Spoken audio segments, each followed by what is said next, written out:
ഞാൻ V S ആറിനെ കാണുമ്പോഴൊക്കെ വി എസ് ആർ ജുബയാണ്, ഞാനും ഉപയോഗിക്കുന്നത് ജുബയാണ്. അപ്പം ഞാൻ അന്വേഷിച്ചപ്പോൾ പറയുന്നത് ഈ ജുബയൊക്കെ എടുത്തു കൊടുക്കുന്ന ആൾ ചേച്ചിയാണെന്നാണ് പറയുന്നത്. വളരെ കാലങ്ങളായിട്ട് ജുബയാണോ അതോ? അതെ, ഒളിവിൽ താമസിക്കുന്ന ഘട്ടങ്ങളിൽ ഷർട്ടാണ് ഇടുക.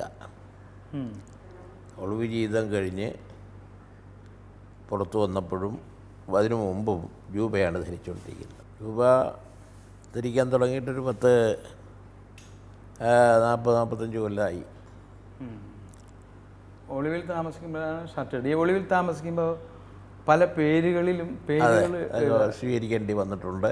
ജോസഫ്, അങ്ങനെ പല പേരുകളിലും അതെ ഉണ്ടായിട്ടുണ്ട്. അപ്പോൾ അപ്പോഴെല്ലാം ധരിച്ചുകൊണ്ടിരുന്നത് പല വിവിധ കളറിലുള്ള ഷർട്ടുകളാണ്. Okay okay. അപ്പോൾ ചേച്ചി കണ്ടിരിക്കുന്നത് ജുബയിലല്ല ഫസ്റ്റൊക്കെ ആണോ? അത് ശരി. ഒളിവിൽ പോകുമ്പോൾ കാണാൻ പറ്റില്ലല്ലോ. ഒളിവിൽ പോകുമ്പോൾ നമ്മളങ്ങനെ പോയി കാണുന്നു, നമ്മുടെ പുറകെ പോലീസുകാർ വരില്ലേ, അതിനൊന്നും കാണാൻ പറ്റിയിട്ടില്ല. അല്ലാതെ കണ്ടിരിക്കുന്നതൊക്കെ ജൂബ തന്നെ. കുറച്ചും കൂടെ ഇറക്കം കൂട്ടാന്ന് വിചാരിക്കും ജൂബയ്ക്ക്. നല്ല രസമായിരിക്കും കാണാൻ. അത്രയൊന്നും സഖാവിന് ഇത്രയൊക്കെ ഇഷ്ടമുള്ളൂ. അതാണ്. പിന്നെ ഈ നമ്മൾ ചിലപ്പോൾ ഈ പറഞ്ഞ പോലെ ഓണത്തിനോ അല്ലെങ്കിൽ ബർത്ത്ഡേ ഇങ്ങനെയൊക്കെ ഗിഫ്റ്റ് കൊടുക്കും ചിലപ്പോൾ ഭർത്താവ് ഭാര്യയ്ക്ക്, അങ്ങനെയൊക്കെയുള്ള. അങ്ങനെ വല്ലപ്പോഴും വല്ല സാരിയോ അങ്ങനെ എന്തെങ്കിലും ചേച്ചിക്ക്? സാരി വാങ്ങിത്തതുണ്ട്, ഗിഫ്റ്റായിട്ടല്ല. അങ്ങനെ ഗിഫ്റ്റായിട്ടൊന്നും വാങ്ങിക്കാതെ സഖാവിന് സമയമില്ല. പിന്നെ എവിടെയെങ്കിലും വിശേഷമായിട്ട് വെളിയിലൊക്കെ പോയി വരികയാണെങ്കിൽ കൂട്ടുകാരുടെ കൂടെ സഖാക്കളുടെ കൂടെ അവരുടെ ഭാര്യമാർക്ക് മേടിക്കുമ്പോൾ എനിക്ക് കൂടി അക്കൂട്ടത്തിലുണ്ടാകും. അതൊന്നും കറക്റ്റായിരിക്കത്തില്ല, കാരണം പറ്റുന്ന സാരിയൊക്കെ ആകാൻ ചിലപ്പോൾ നീളവും ഇതൊക്കെ കുറവായിരിക്കും. ഒരു 3 മീറ്ററുള്ള നീളമുള്ളൊരു സാരി വാങ്ങി കൊടുത്തു.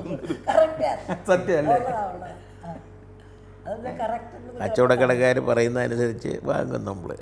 അപ്പോൾ ഈ ജുബയുടെ അളവിലായിരിക്കും ചിലപ്പോൾ സാരി മേടിച്ചുണ്ടാവുക. ഞാനത് കേട്ടു, അതാണ് ഞാൻ ചോദിച്ചത്.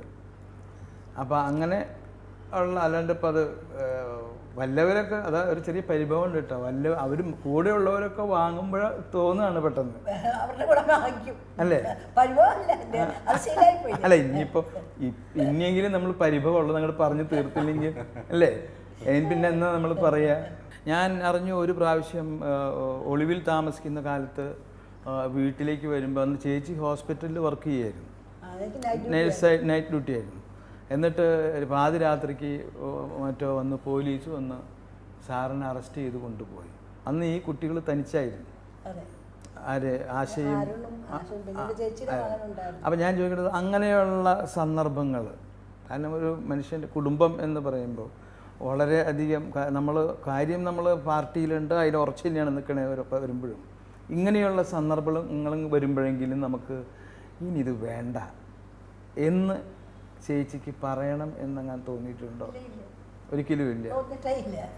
ഇതൊക്കെ ഉണ്ടാകുന്നുള്ളത് നമ്മൾ ധരിച്ചോണ്ട് തന്നെ ഇല്ല ഇരിക്കുന്നത്. ഭാവിയിലുണ്ടാകും, ഉടനെ ഉണ്ടാകും, കണ്ടു കഴിഞ്ഞാൽ ഉണ്ടാകും എന്നൊക്കെ നമ്മൾ നേരത്തെ മനസ്സിലേക്ക് പഠിപ്പിച്ചിട്ടിരിക്കും.